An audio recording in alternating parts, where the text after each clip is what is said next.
Operation सिंदूर चलाकर भारत ने पाकिस्तान को उसके आतंक की पनाह देने की सजा दी, जिसके बाद बौखलाए पाकिस्तान ने भारत के ऊपर ड्रोन अटैक और गोलीबारी करना शुरू कर दिया। भारत ने भी इसका मुंहतोड़ जवाब दिया और पाकिस्तान के अंदर घुसकर तबाही मचा दी। हालांकि पाकिस्तान के अंदर घुसकर पाकिस्तान को तोड़ने के बाद अब आखिरकार दोनों देशों के बीच में सीज फायर हो चुका है। बावजूद इसके पाकिस्तान ने सीज फायर का उल्लंघन किया, जिसके बाद भारत से जब पाकिस्तान को मुंहतोड़ जवाब मिला, मिमियाता हुआ वो चुपचाप बैठ गया। लेकिन इसी बीच जैसे ही भारत और पाकिस्तान के बीच में सीज फायर हुआ, वो लोग वापस से अपनी सियासी बयानबाजियां शुरू करने लगे, जिनको लेकर इस देश में जमकर बहस हुई थी। दरअसल 22 अप्रैल को जब पहलगाम में आतंकियों ने हमला किया, तो उसके बाद नेहा सिंह राठौर, जो अपने आप को लोक गायिका बताती हैं, उन्होंने उस आतंकी हमले को भी सीधे सीधे बिहार चुनाव से जोड़ दिया। नतीजा ये हुआ कि उन्हें सोशल मीडिया पर जमकर ट्रोल किया गया, उनके खिलाफ FIR दर्ज हुई, शिकायतें हुई। इसके बाद जब भारत ने पाकिस्तान के खिलाफ ऑपरेशन सिंदूर चलाया, तो नेहा ने कहा अब जाकर सुकून मिला, मगर साथ ही उन्होंने ये भी ऐलान कर दिया था कि जैसे ही ऑपरेशन खत्म होगा, वो फिर सवाल पूछेगी। अब जब ऑपरेशन सिंदूर खत्म हो गया है और भारत पाकिस्तान के बीच सीज फायर हो गया है, और अब फिर से नेहा सिंह राठौर अपने सवालों के साथ मैदान में उतर आई हैं।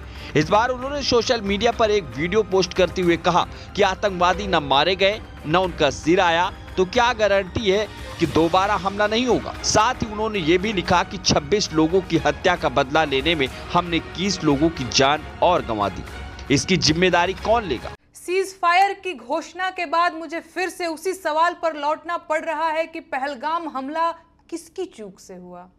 मैं फिर से पूछूंगी कि कश्मीर जैसी संवेदनशील जगह पर 2000 सैलानियों की सुरक्षा के लिए सुरक्षा के इंतजाम क्यों नहीं थे?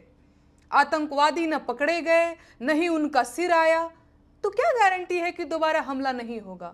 और सबसे जरूरी और अहम सवाल तो यह है कि अगर कुछ भी नहीं बदला है, तो फिर ये सब क्या था?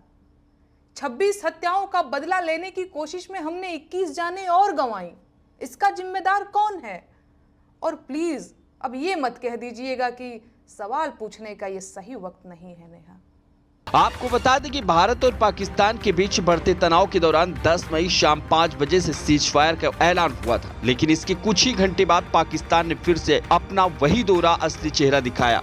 पाकिस्तान की ओर से भारत में कई ड्रोन से हमले किए गए, लेकिन पाकिस्तान को क्या पता था कि उसे वैसा ही मुंहतोड़ जवाब मिलेगा जैसा हर बार मिल रहा था। भारतीय सेना ने सफलतापूर्वक उन्हें नष्ट कर दिया। यानी एक तरफ पाकिस्तान सीज फायर के बावजूद ड्रोन भेजकर अपनी नापाक हरकतें जारी रखता है, और दूसरी तरफ यहाँ सवाल ये उठाए जाते हैं कि अगर कुछ भी नहीं बदला तो फिर ये सब क्या था। भारत ने पाकिस्तानी हमलों का जबरदस्त जवाब दिया। भारतीय सेना ने साफ कहा कि अगर सीमा लांघने की कोशिश की तो अंजाम और भी बुरा होगा। लेकिन इसी बीच नेहा सिंह राठौर एक बार फिर से ऐसे सवाल उठा रही हैं जो अपने आप में चौंकाने वाले हैं। वैसे नेहा पूछ रही हैं कि आतंकी मारे गए या नहीं। इसको लेकर आप क्या कहेंगे? कमेंट करके जरूर बताएं। Bureau report, UP news.